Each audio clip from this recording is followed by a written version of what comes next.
Alright, hey guys, it's Jaya aka That's So Jaya, and I'm here finally adding another video to my authorpreneur series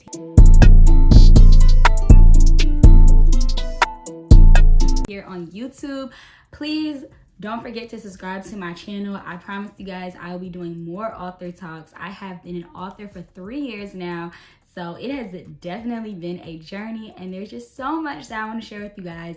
And this video is going to be all about huge mistakes that I've made in my business over the years. So let's get right into it. Okay, so one of my number one mistake I feel like I made just right off the bat was not taking my business seriously. So what I mean by that is a lot of people say things like, oh, this is just a hobby, and then they kind of get this idea where it's like, oh, they want to sell their craft or something that they just liked doing for fun, and they don't really take it serious as like, oh my god, let me try to do all these things to make it into a profitable business. So I can honestly say that I was kind of that person where I knew I wanted to make money, but I was just kind of like doing it for fun. Like I really was genuinely like, you know what, I want to write a children's book one day. I did it, went through the steps, started selling it, and I had no idea what to do next. Like I look at so many people talking about all these steps that they did before starting their business. And like I said, that's part of some of my other mistakes that I made, but I just did not do that. Like I literally was kind of treating it like a hobby and not so much like a business. And I think that pretty much jump-started all of the mistakes that I continued to make after that, because I did not take my business seriously. So my number one thing is, if you're about to do something where you're selling something or charging for something, take it serious. Like look into it, do whatever you have to do. Even if at first you're not really, say, like trying your hardest to make this $1 million idea, but treat it like one. Because you never know, like why not get paid for something that you love doing? So I would say that is definitely my number one mistake that I made. My second mistake was that I didn't create a business plan.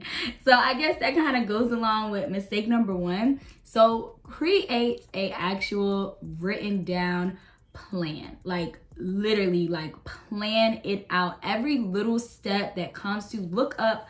If you need to do research on what a business plan is or goals or anything, write it down. Like take it, this goes back to taking it serious. Write something down, exactly what you want to accomplish, finances, how you're going to do it, step by step. Create a business plan. I did not do that. Like I said, I was really doing this on a whim, for fun, learning as I go. And there was so many things that I wish I would have done back in 2018 when I first launched my book business. And that was just writing down a simple plan. Like, why did I not do that? I don't know why. Okay, the third thing that I also did not do is create a budget. Now, I will say, when I started doing my books, everything that I did, I was able to afford. I didn't have to use a credit card. I didn't have to take out loans. I was able to pay for everything out of pocket, but I did not create a budget. And another thing, going into like the budget finances, I'm starting to learn so much about like so much funding that, you know, African Americans are getting right now. So many people that want to invest in our business. Like there's so much free money out there, and I wish I would have known that. So I did not. This is kind of like two things. So I would say I didn't create a budget. I did write down like how much I was spending, like when I created my website, when I paid my illustrator, like I did write all those things down. But I wish I would have kind of just set aside a specific amount of money and said, okay, you know what, I'm gonna try to get like $3 grand, and that's what I'm gonna use to start my business. So I would definitely say create a budget and create also what you're gonna use that money for. So this kind of goes back to the planning aspect of it. Like really focus on how much you want to spend, what you're going to spend, what you can afford to spend, and actually research some ways that you don't even have to use your own money, because there's so much funding out there that we just don't know about it. And that kind of goes into tip number 4, utilizing my resources. So I know this is gonna sound like a contradiction, because I have a video where I talk about how I use people that I know for different little things. But I wish I would have talked to more entrepreneurs. My dad is a successful barbershop owner. My mom had a daycare. there's so many successful entrepreneurs in my family, and I wish that I would have talked to them about the business aspect of starting this.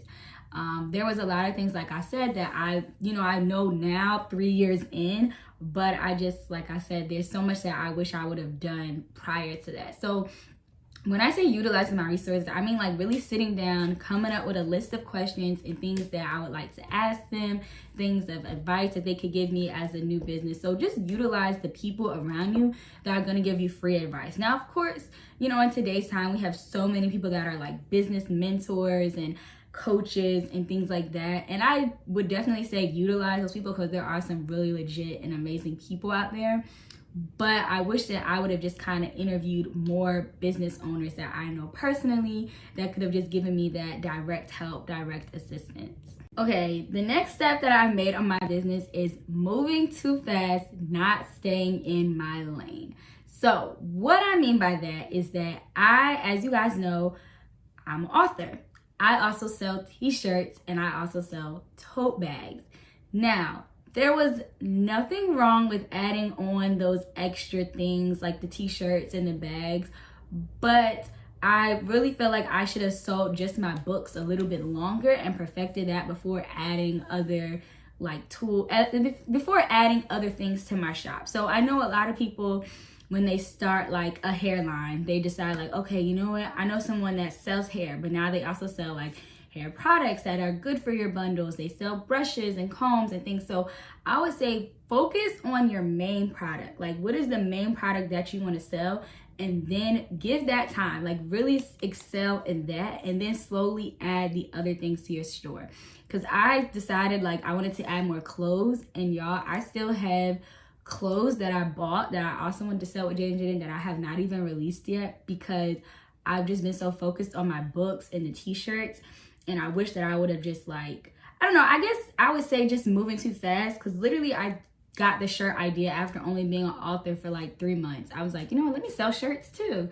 And I kind of wish that I would have just focused solely, I probably said that one wrong, specifically on the books before I started adding the other items to my Jada and Jaden store. Now, of course, my t-shirts and stuff do really well, but I feel like I should have focused on my books and perfected that before adding the new items. So with that being said, just stay in your lane, focus on one thing. I know people want to have a whole emporium of just a whole bunch of items, but focus on that one main item and really just learn that. And once you have really gotten a system for how you're promoting and selling that, then slowly add in the other items that you would like to add to your store.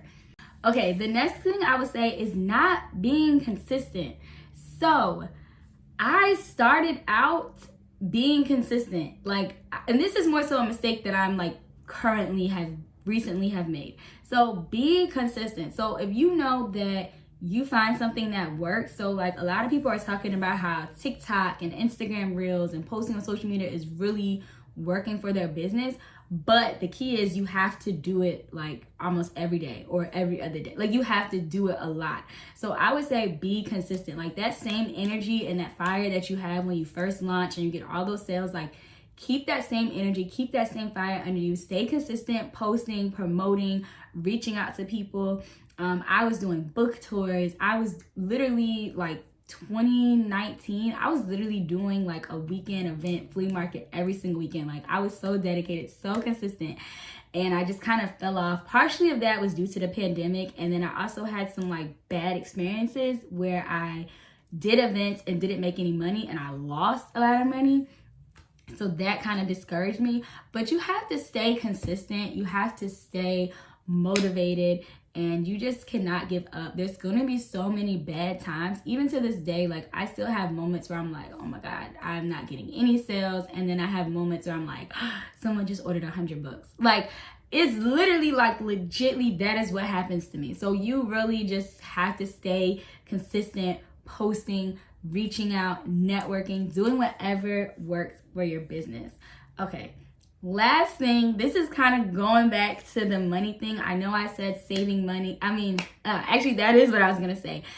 Saving money. So with this tip, find ways how you can save money in your business. So not necessarily what I said earlier about budgeting and finding money. So once you have the money, how can you save the money? Now, this can be a little tricky because sometimes people like to cut back on so many things, and then they're just kind of like, their stuff, the quality is not bad. So find ways that you could save money, but not decrease the quality of your products or your website or anything. So with that being said, going back to like the resources. So if you know, for me, my example was I was using a printing company for my books, and my dad suggested to find another printing company where I could get the books a lot cheaper, get more of them. And I did my research, and it was just like magic. Like, why was I not doing this? Like, why did I not use this? You know, and I think it was because someone told me about the company that I had been using for like a year, and I just went for it. I didn't do like other research or look up other things. And that was like a huge money saver for me. Another thing that I did when I saved the money is when I first launched, I did my photo shoot literally on my iPhone.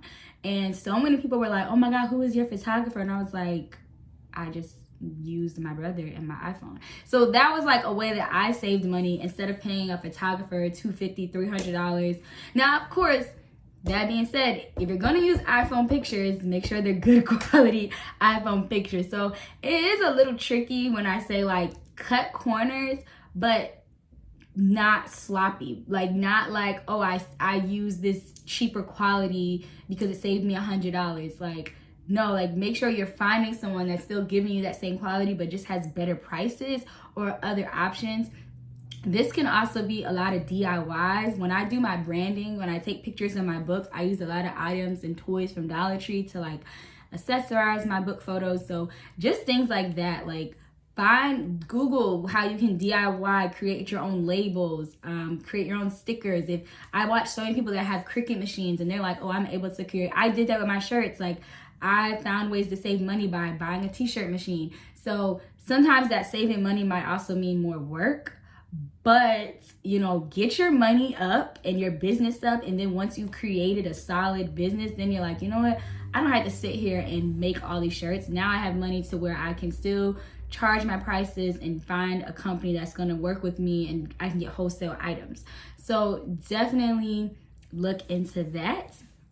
But with that being said, you guys, good luck on your authorpreneur. Please, please, please comment down below some things that you would like me to answer. I know I get so many questions. I'm still doing one-on-one consultations. So that is now all on the same website. So the same website that you purchase my books is the same website that you can now book a consultation with me. So definitely check that out. And thank you guys so much for watching.